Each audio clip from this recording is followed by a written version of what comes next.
Bhim army प्रमुख चंद्रशेखर पर हुए हमले के बाद से ही यूपी की राजनीति गरमाई हुई है।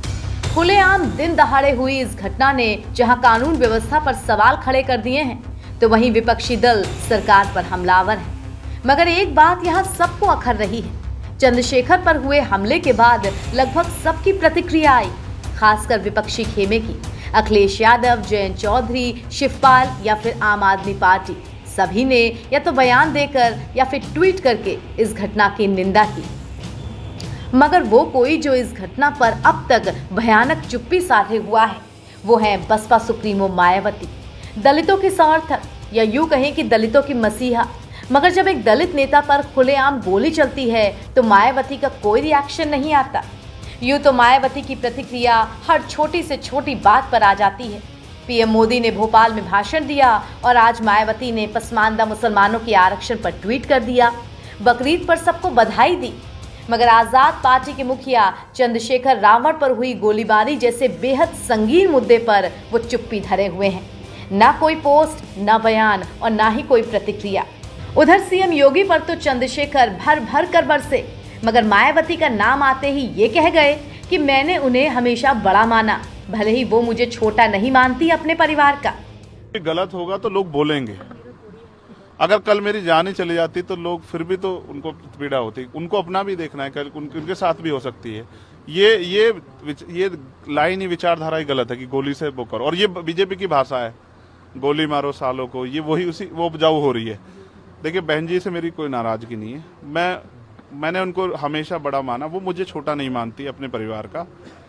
उनको ये घटना छोटी लगी, शायद अगर मैं मर भी जाता शायद उनको इस पे कोई शायद बुरा नहीं लगता, मुझे उनसे कोई दुख नहीं है। मेरे लोग मेरे साथ नहीं है बहुत, और वो समझ रहे हैं कि जो उनके लिए मरने को तैयार है, जिसने जान पे जिसकी बनाई है, वो हमारा अपना है। अब सवाल ये उठता है कि मायावती ने इस घटना पर कोई रिएक्शन आखिर क्यों नहीं दिया।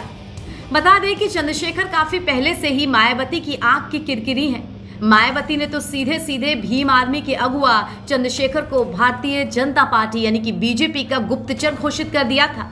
वहीं चंद्रशेखर भी ये कह चुके हैं कि कांशीराम चाहते तो अपनी विरासत परिवार को सौंप सकते थे, मगर उन्होंने मायावती को चुना, तो इसलिए सिर्फ मायावती ही नहीं, वो भी दलितों के हिमायती हो सकते हैं। खैर, ये सब तो पुरानी बातें हैं, मगर ऐसे वक्त में जब किसी पर जानलेवा हमला हुआ है, तब तो प्रतिक्रिया बनती है जो मायावती की तरफ से नहीं आई। वैसे चंद्रशेखर ने अपने बयान में सीएम योगी को टारगेट करते हुए ये भी कह डाला कि मैं तो उनकी राह का कांटा हूं, उनके लिए तो अच्छा ही होता अगर मैं निकल जाता। तो क्या मायावती के लिए भी अब यही मान लिया जाए? किसी को गलतफहमी हो तो वो गलतफहमी सुधारने का समय, वो क्यों कर रहे थे, वो पाला खींच ले। मुझे ही तो मारना है ना, वो बता दे मैं चला जाऊंगा मरने, मगर मेरे लोगों के साथ तो ये खेल ना खेले ना। मैं तैयार हूं, अगर मेरे मरने से हमारा आंदोलन आगे बढ़ता, हमारे लोग खड़े होते, मुझे कोई दिक्कत नहीं है। लेकिन उनको ये समझना चाहिए कि ये आज लोकतंत्र है। गोली की भाषा से एक चंद्रशेखर मरेगा तो क्या हो जाएगा, हजारों चंद्रशेखर पैदा हो जाएंगे। ये समाज, बहुजन समाज तो उपजाऊ समाज है, एक मरेगा हजार पैदा हो, कितने चंद्रशेखर मारोगे? और मारो, गोलियों में सत्ता का संरक्षण आपको है, मुख्यमंत्री आपका अपना है, खूब चंद्रशेखर को मारो, हर जिले से चंद्रशेखर पैदा होंगे। NBT ऑनलाइन की रिपोर्ट।